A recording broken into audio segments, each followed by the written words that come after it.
అందరికీ నమస్తే, welcome back to Shri Sai tutorial. ఈరోజు న్యూస్ పేపర్స్లో వచ్చినటువంటి విద్యా ఉద్యోగానికి సంబంధించిన అన్ని అప్డేట్స్ గురించి మనం పూర్తి వివరాలను అయితే క్లియర్గా తెలుసుకుందాం. తెలుసుకునే ముందు వీడియోని చూస్తున్నటువంటి ప్రతి ఒక్కరు కూడా తప్పకుండా లైక్ చేసేటువంటి ప్రయత్నం అయితే చేయండి. ఇలాంటి క్వాలిటీ కంటెంట్తో పాటు టెట్ డిఎస్ ఇతర పోటీ పరీక్షలకు సంబంధించినటువంటి regular latest updates, free class guidance అనేటువంటిది కూడా మీరు పొందాలి అనుకుంటే ఈ వీడియో క్రింద ఉన్నటువంటి సబ్స్క్రైబ్ బటన్ని క్లిక్ చేసుకొని పక్కనే ఉన్నటువంటి ఆల్ నోటిఫికేషన్ బెల్ ఐకాన్ని క్లిక్ చేస్తే నేను చేసే ప్రతి వీడియో కూడా మీకు నోటిఫికేషన్ రూపంలోకి అయితే రావడం అనేటువంటి జరుగుతుంది. ఇది మీకు నచ్చింది అనిపిస్తే లైక్ చేసి మీ యొక్క ఫ్రెండ్స్కి కూడా షేర్ చేసేటువంటి ప్రయత్నం అయితే చేయండి. చాలామంది అభ్యర్థులు అడుగుతున్నటువంటి అంశం కనుక చూసుకుంటే టెట్కు సంబంధించినటువంటి ఎడిట్ ఆప్షన్ అనేటువంటిది ఎప్పుడు వస్తుంది అనేటువంటి అంశాన్ని అయితే అడగడం అయితే జరిగింది. దానికి సంబంధించి మనకు అఫీషియల్ సైట్లో ఇక్కడ క్లియర్గా చూడొచ్చు. Correction of the online application will be enabled from 29 అంటే ఈ రోజు నుంచి మనకు 3 మే వరకు అయితే అవకాశం అనేటువంటిది అయితే ఉన్నది. కాబట్టి దీన్ని ఎవరైనా తప్పులు చేసిన వాళ్ళు ఉంటే ఖచ్చితంగా యూజ్ చేసుకునేటువంటి ప్రయత్నం అనేటువంటిది చేయండి.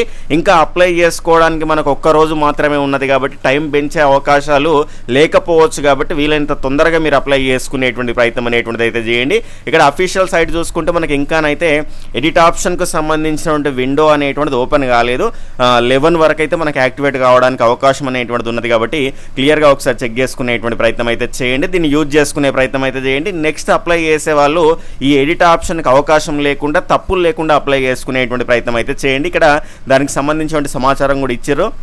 టెట్ దరఖాస్తుల్లో దొరికినటువంటి తప్పులు సవరించుకునేటువంటి అవకాశాన్ని విద్యాశాఖ అధికారులు కల్పించినట్టు టెట్ కన్వీనర్ జి రమేష్ గారు అయితే తెలపడం జరిగింది. ఈ మేరకు బుధవారం నుంచి ఎడిట్ ఆప్షన్ అందుబాటులో ఉంటుంది. అభ్యర్థుల అఫీషియల్ వెబ్సైట్ ఇంతకుముందు మనకు ఓపెన్ చేసినట్టుగానే వెబ్సైట్లో ఎడిట్ ఆప్షన్ అనేటువంటిది యూజ్ చేసుకోవచ్చు. దరఖాస్తుల సమర్పణ గడువు గురువారంతో ముగియనుంది. అంటే రేపటితో మనకు ముగియనున్నది కాబట్టి మనకు ఎక్స్టెండ్ చేసేటువంటి అవకాశం లేకపోవచ్చు. కాబట్టి ఖచ్చితంగా వీలైనంత తొందరగా మీరు అప్లై చేసుకోండి. ఎందుకంటే తప్పులు దొరికేటువంటి అవకాశం ఉంటుంది. చివరి సమయాల్లో చేసుకుంటే సర్వర్ ఇష్యూస్ అనేటువంటి అవుతాయి. కాబట్టి ఖచ్చితంగా మీరు ఇంట్రెస్ట్ ఉంటే కనుక ఇప్పుడే అప్లై చేసుకునేటువంటి ప్రయత్నం అయితే చేయండి.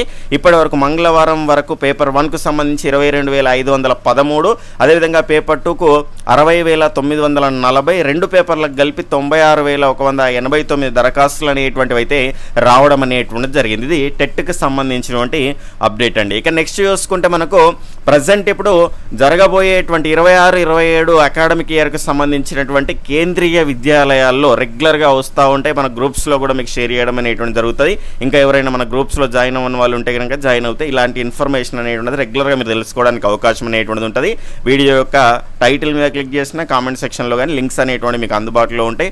అక్కడ నుంచి మన గ్రూప్లో జాయిన్ అయ్యేసి ఇలాంటి సమాచారం అంతా కూడా మీరు పొందడానికి అవకాశం అయితే ఉంటుంది. అంటే మీ చుట్టుపక్కల ఉన్నటువంటి కేంద్రీయ విద్యాలయాల్లో ఇలాంటి నోటిఫికేషన్లు అనేటువంటి ఇప్పుడు రెగ్యులర్గా మనకు రావడం అనేటువంటి జరుగుతుంది. ఇంట్రెస్ట్ ఉన్న వాళ్ళు ఉంటే కనుక యూజ్ చేసుకునే ప్రయత్నం అయితే చేయండి. ప్రజెంట్ ఆదిలాబాద్ కేంద్రీయ విద్యాలయంలో జాబ్స్ అయితే ఉన్నాయి. 2026-27 విద్యా సంవత్సరానికి గాను ఒప్పంద ప్రాతిపదికన సిబ్బంది ఎంపిక అనే దానికోసం అయితే వాక్ ఇన్ ఇంటర్వ్యూ అనేటువంటిది నిర్వహించినట్లు కేవీఎస్ ప్రిన్సిపాల్ అశోక్ గారు అయితే తెలపడం అయితే జరిగింది. ఇందులో ఉన్నటువంటి పోస్టులు చూసుకుంటే పీజీటీ హిందీ, ఇంగ్లీషు, భౌతిక శాస్త్రము, రసాయన శాస్త్రము, గణితము, జీవశాస్త్రము, కంప్యూటర్ సైన్స్కి సంబంధించి అయితే ఉన్నాయి. విద్యా సలహాదారు పోస్టులు అనేటువంటివి కూడా ఉన్నాయంట. వివరాల కోసం ఇక్కడ అఫీషియల్ వెబ్సైట్ అనేటువంటిది ఇచ్చారు కదా, దీన్ని మీరు సంప్రదించండి. ఇక్కడ దీనికి సంబంధించి మే 2న విద్యాలయంలో ఇంటర్వ్యూలు అనేటువంటివి నిర్వహించనున్నారు. కాబట్టి ఇంట్రెస్ట్ ఉన్న వాళ్ళు ఉంటే కనుక తప్పకుండా మీరు అప్లై చేసుకునేటువంటి ప్రయత్నం అనేటువంటిది అయితే చేయండి. నెక్స్ట్ మిగిలినటువంటి కేవీఎస్లో కూడా ఈ అకాడమిక్ ఇయర్ సమ్మర్ హాలిడేస్ అనేటువంటివి ఉన్నాయి కదా, ఇందులోనే వాళ్ళు తీసుకొని నెక్స్ట్ అకాడమిక్ ఇయర్కి సంబంధించి కాంట్రాక్ట్ ప్రాతిపదికనే ఉద్యోగాలు అనేటువంటివి ఉంటాయి. కాబట్టి నెక్స్ట్ మనకు కేవీఎస్ ఇన్వెస్ట్కి సంబంధించినటువంటి ప్రభుత్వ ఉద్యోగాలకు కూడా నోటిఫికేషన్లు రాబోతున్నాయి. కాబట్టి దానిపైన ఎక్స్పీరియన్స్ అనేటువంటిది వస్తుంది. మీకు ఒకవేళ ఇంట్రెస్ట్ ఉంటే కనుక జాబ్ అనేటువంటిది అవసరం ఉంటే మాత్రం ఇందులో జాయిన్ అయ్యేటువంటి ప్రయత్నం అనేటువంటిది అయితే చేయండి.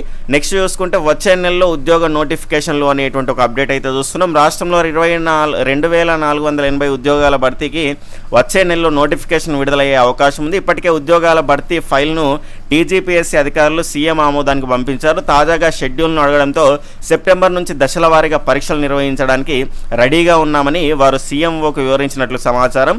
వచ్చే నెల నుంచి నోటిఫికేషన్లు విడుదల చేసి సెప్టెంబర్ లేదా అక్టోబర్లో తొలి పరీక్ష నిర్వహించేలా షెడ్యూల్ను సీఎంఓకు అందించారు అనేటువంటి అంశాన్ని అయితే మనం ఇక్కడ చూడొచ్చు.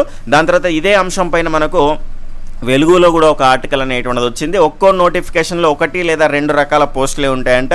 కొలువుల భర్తీలో టీజీపీఎస్సీ స్ట్రాటజీ అనేటువంటి అంశం. కోర్టు కేసులు చిక్కులు లేకుండా ఉండేందుకు నిర్ణయం, త్వరితగతిన ఫలితాల వెల్లడే లక్ష్యంగా ఏర్పాట్లు, సిద్ధమవుతున్నటువంటి వివిధ విభాగాల 20 నోటిఫికేషన్లు అనేటువంటివి మనకు అతి త్వరలో చూడబోతున్నాము అనేటువంటి మొన్ననే ఒక నోటిఫికేషన్ అనేటువంటిది కూడా రావడం అనేటువంటిది జరిగింది. తొలుత కనుక చూసుకుంటే మనకు ఈ రకంగా మనకైతే ఉండబోతుంది అనేటువంటి ఒక అంశాన్ని అయితే చెప్పారు. నియామకాల్లో వేగం పెంచేలా ముందు పబ్లిక్ సెక్టారు ఆ పైన సర్కారు కొలువులు అనేటువంటి అంశాన్ని అయితే ఇక్కడ చూస్తున్నాం. నియామకాల్లో వేగం పెంచేలా టీజీపీఎస్సీ పక్కా షెడ్యూల్ సిద్ధం చేస్తున్నది. ముందుగా 3, 4 పబ్లిక్ సెక్టార్ విభాగాల్లో ఖాళీలు భర్తీ చేయనున్నారు. ఇక్కడ పీసీబీ, దాని తర్వాత ఫారెస్ట్, మెడికల్, ఈ రకమైనటువంటి పబ్లిక్ సెక్టార్లో ముందు నోటిఫికేషన్లు అనేటువంటివి అయితే ఇవ్వనున్నారు అనేటువంటి అంశం. ఫారెస్ట్ బీట్ ఆఫీసర్లు కూడా మనకు ఫారెస్ట్ డిపార్ట్మెంట్ నుంచి అయితే చాలా జిల్లాల పోస్టులు అవి జిల్లాల వారీగా కూడా ఉన్నాయి. తొందరగా నోటిఫికేషన్లు ఇస్తే కనుక మిగిలినటువంటి వారికి కూడా ఉపయోగకరంగా ఉంటుంది. తర్వాత అన్ని నోటిఫికేషన్లు ఒకే రకంగా కాకుండా అంటే కొన్ని ముందు ఇచ్చి దాని తర్వాత అవి కంప్లీట్ అయిపోయిన తర్వాత మిగిలినటువంటి కూడా ఇస్తే మిగిలినటువంటి అంటే ఒకవేళ క్వాలిఫికేషన్స్ ఉండే అవకాశం ఉంటే వాటికి కూడా అప్లై చేసుకోవడానికి అవకాశం ఉంటుంది. కాబట్టి ఇది ఒక మంచి పరిణామంగా మనం చూడడానికి అవకాశం అయితే ఉంటుంది. ప్రభుత్వ విభాగాల్లో ఖాళీలపైన దృష్టి సారించన్నారు. ఇలా మొత్తం 20 వరకు విడివిడి నోటిఫికేషన్లు ఇచ్చేందుకు అధికారులు గ్రౌండ్ వర్క్ పూర్తి చేశారు. తక్కువ పోస్టులతో నోటిఫికేషన్లు ఇవ్వడం ద్వారా పరీక్షల నిర్వహణ, వాల్యుయేషన్, రిజల్ట్ ప్రక్రియను వెంటనే పూర్తి చేయవచ్చని కమిషన్ అధికారులు చెబుతున్నారు అనే అంశాన్ని అయితే ఇక్కడ చూడొచ్చు. నియామక ప్రక్రియలో కోర్టు కేసులు జాప్యానికి చెక్ పెట్టేందుకే ఈ రకమైనటువంటి నిర్ణయం తీసుకున్నామని, గతంలో అనుసరించినటువంటి ఉమ్మడి నోటిఫికేషన్ల విధానానికి స్వస్తి పలికి ఇకపైన ఒక్కొక్క కేటగిరీ పోస్టులకు విడివిడిగానే నోటిఫికేషన్లు ఇవ్వాలని నిర్ణయించింది. ఎందుకంటే దానికి సంబంధించినటువంటి విభాగాల వారీగా దానికి సంబంధించిన క్వాలిఫికేషన్స్, నియామకాలకు సంబంధించిన అవన్నీ కూడా వివిధ రకాలుగా ఉంటాయి. కాబట్టి అన్నింటినీ ఒకటే దానిలో కలిపితే ఇబ్బంది అనేటువంటిది అవుతుంది అనేటువంటి నేపథ్యంలో ఈ రకంగా నిర్ణయం అనేటువంటిది అయితే తీసుకోవడం అనేటువంటి జరిగింది అనేటువంటి అంశాన్ని అయితే మనం ఇక్కడ చూడొచ్చు. మొత్తానికైతే టీజీపీఎస్సీ నుంచి అయితే నోటిఫికేషన్ల ప్రక్రియ అనేటువంటిది మొదలు కాబోతున్నది మే నుంచి అనేటువంటి అంశాన్ని అయితే మనం ఇక్కడ క్లియర్గా చూడడానికి అవకాశం అనేటువంటిది అయితే ఉన్నది. దాని తర్వాత కనుక చూసుకుంటే టెట్లో చాలామంది అంటే నాకు టెట్లో 116 ఉన్నాయి, నేను మళ్ళీ రాయాలా అంటున్నారు. ఇక్కడ 116 కాదండి, పెంచుకోవడానికి ఒక మంచి అవకాశం. కాబట్టి మీకు ఇంట్రెస్ట్ ఉంటే కనుక తప్పకుండా అప్లై చేసుకోండి. వీలైనంత ఎక్కువ స్కోర్ పెంచుకునేటువంటి ప్రయత్నం అనేటువంటిది చేయండి. అంటే మరి ఇప్పుడు దీని తర్వాత నెక్స్ట్ డిఎస్సి ఉంటుందా లేదా అనేటువంటిది కనుక చూసుకుంటే ప్రభుత్వం నిర్ణయం తీసుకోవాల్సినటువంటి అవసరం అనేటువంటిది అయితే ఉన్నది. కాబట్టి ఇప్పుడు ప్రజెంట్ మన ముందున్నటువంటిది టెట్. ఒకవేళ మీకు ఇంట్రెస్ట్ ఉన్నది అంటే ప్రీవియస్ క్వశ్చన్ పేపర్స్ అన్నీ కూడా అనాలిసిస్ చేయండి, సిలబస్ షీట్ దగ్గర పెట్టుకోండి.